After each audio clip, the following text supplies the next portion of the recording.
Nagbabalik po ang homepage. Mga ka-homepage, naniniwala ang National Social Action Council na hindi lamang dapat iasa sa mga lider ng bansa ang pag-unlad ng lipunan. Ito ay dapat anilang parehong individual at national effort.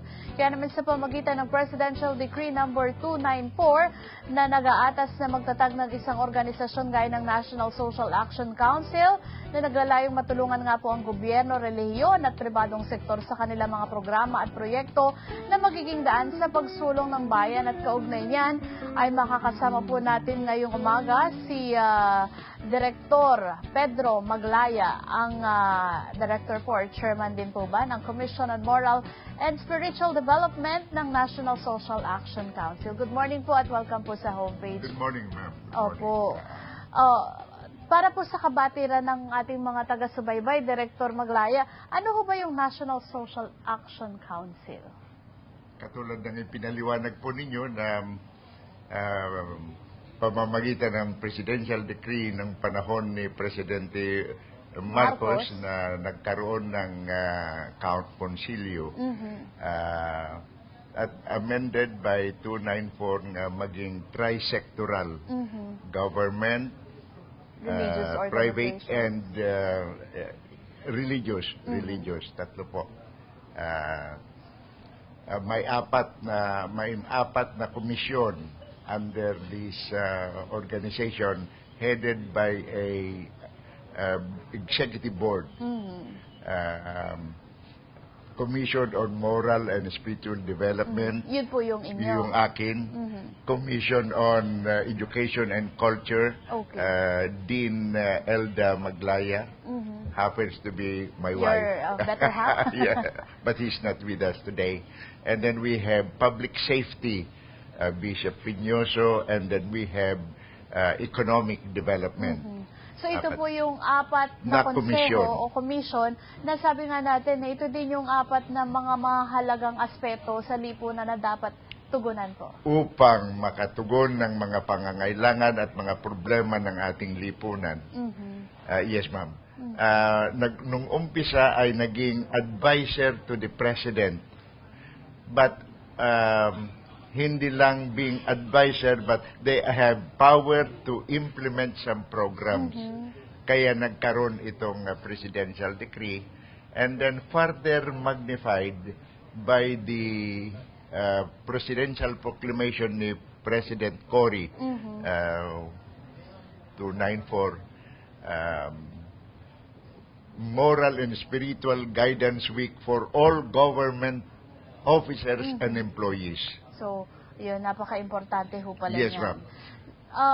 Paano po nagiging visible ang inyong organisasyon doon sa iba't ibang aspeto sa ating lipunan? Nung panahon pa, towards the end of the presidency of President Macapagal, nag-umpisa na po yung, the father, Diosdado Macapagal, nag-umpisa na ang mga student activities, organizations of farmers and other sectors, ng dami ng demand. Then they started going to the streets to para mag-protest. Magprotesta. And then came the presidency of President Marcos. What bothered the church leaders at that time, headed by Bishop Mariano Gabiola, Labayen, and then educators, especially from the Roman Catholic educational institution, na maraming mga teach-in. And then student activism started at that time. So they they called themselves, they met and then discussed some matters. When they were able to arrive at a direction, they went to President Marcos. And then President Marcos, as a response to their insistence, declared 1988-1989 as Social Action Year. Okay. Headed by then Secretary of Labor Blas Opley, Blas Opley. co-chairman Bishop Labayen, and then other educators. Pero ano po itong ginagawa? Sabi nga there are 4 commissions dun sa dun sa konseho po, Director Maglaya. Ano ang papel ng bawat konseho po, sabihin natin ng komisyon, para dun sa pagpapabuti nung kagaya po ngayon, parang bago po yata yung sa public order, hindi ba? Well, bawat commission, ma'am, pinag-aaralan nila ang mga nangyayari sa kasalukuyan. So, mga problema. Oo, mga problema. So, public order, they are closely attached with the DILG. And then, originally, they advised the President on Parang situations policy making obtaining. body. Part po kayo ng policy making. Not policy making. We appeal. We present to the President. Okay. Some You make suggestions. problems obtaining out there, so that the President can act favorably according to, in relation to the existing departments in government. Okay. Kaya may cooperation. Cooperation.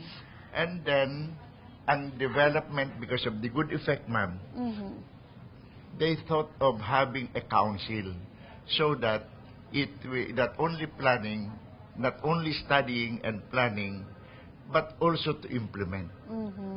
Yan na, ito na ang presidential decree and then... Ayan.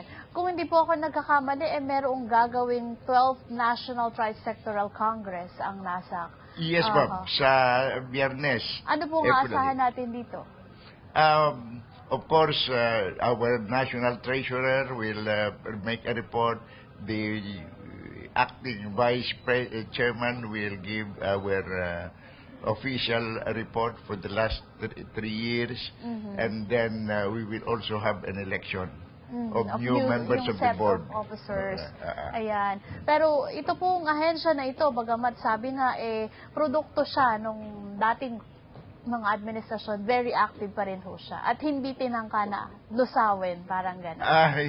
May nagtangkang lusawin, but hindi nagkamali sila because they went to the court. And then the court said, no, if you want nga lusawin ito, you go back to Congress. At Congress ang maglusaw. Okay. Dahil ito Because po ay binuon ng isang batas. It was an act. Bagamat presidential decree, ito po ay may anyo ng isang batas. Yes, ma'am. Yes. Our funding comes from the government, but we get it from the Bureau of Education. Ayan. So, would you like to invite our televiewers po, mga kapatid, ang ninanais ng ating NASAC, National Social Action, na maanyaya ang mga kapatid na may damdamin sa paglago at kapayapaan ng ating bansa. Hindi kami bahagi ng political activity, ngunit ang tungo ng aming ng NASAC ay tungo sa pag-unlad at kapayapaan. Ay tumatama naman ang matuwid na landas ang Presidente Aquino. Parang isang tunguhan ang ito. Ngunit ang aming panalangin po ay na ihinto na, mapahinto na itong mga bagay-bagay na nagbibigay kahiyaan ng ating bansa na tinatawag na it is a religious country. We hope and pray that we are able to bring back the sanity of our country. Ayan. So, saan po itong event ninyo? Saan po gagawin? Gaganapin ito po ay in cooperation with the Polytechnic University of the Philippines. In-identify nila yung Manila Room Graduate School Polytechnic University sa Santa Mesa. Malapit ata sa parang highway department. Yung kung sa ano yan? Halos kanto ng Santa Mesa at Basta galing sa along ano Nagtahan. po siya, along Magsaysay. Yung Along Magsaysay. Along Magsaysay Oo, oo. Avenue. Anyway, maraming salamat po, Director Maglaya. Salamat po sa pagkakataon na inyong ibinigay sa aming organisasyon at naway matagumpay itong gawain para sa ating minamahal na bansa o bayan. Ayan. Ang ating pong nakapanayam si Director Pedro Maglaya at sa aming pagbabalik kasama natin ang New Era University student na nag-top 2 sa Nursing Licensure Examination, si Billy Rabago. Alamin ang kanyang mga paghahanda at sikreto sa kanyang tagumpay. Magbabalik po ang homepage. Sa homepage at homepage.